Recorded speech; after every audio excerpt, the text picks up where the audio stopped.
So since all of those other videos that I posted on the Porsche IMS bearing, I have learned quite a bit and gotten some great useful feedback. And the main thing that I've learned is that the only real way to check the condition of a bearing is to basically cut it open and inspect the inside surface of the races. So I have the dual row bearing that came out of my Porsche, along with a single row bearing that came out of someone else's Porsche, and they were kind enough to donate it to me.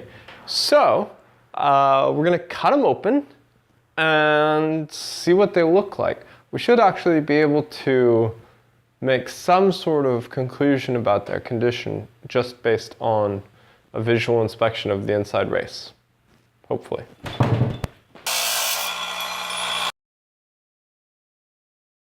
So this is my dual row bearing, and it's difficult to see, but there are these spots right here, just like dull areas on the bearing.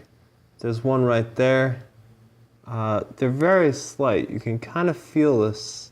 Like if I go over that one right there, I can kind of feel a slight roughness with the Q-tip.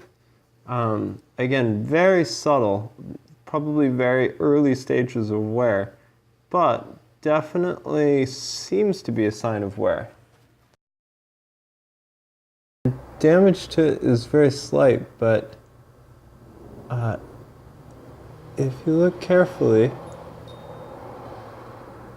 there are small sections like that one right there. And with a Q-tip going over it, you can feel the roughness of it. It's worth pointing out that this single row bearing has these same marks as the dual row bearing had, but they are maybe slightly more pronounced, even though this bearing had fewer than half the miles of the dual row bearing. So it does demonstrate that for the single row bearing design, it was more prone to this type of damage. You'll notice these same marks on the outer race. There's a particularly pronounced one right there. And again, if you run a Q-tip over it, you can feel the slight roughness of the race. I've gone ahead and ordered a simple microscope, and I'm going to really carefully analyze the inner and outer races of these two bearings. Hopefully that will allow me to draw some conclusions about the nature and cause of the wear. I'm, however, concerned that neither of these bearings have enough wear to really be conclusive. So I'd love to get my hands on a bearing that is a little bit further gone.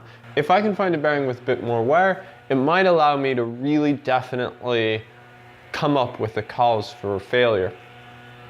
Ideally, something that is worse than these bearings, but not so bad that it's completely chewed out the inner ring, because at that point, there's not really any sign of what happened.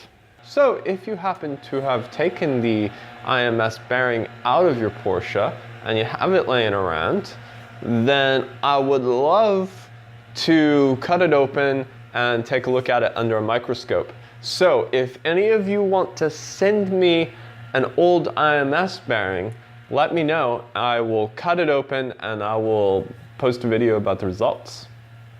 All right, thanks guys.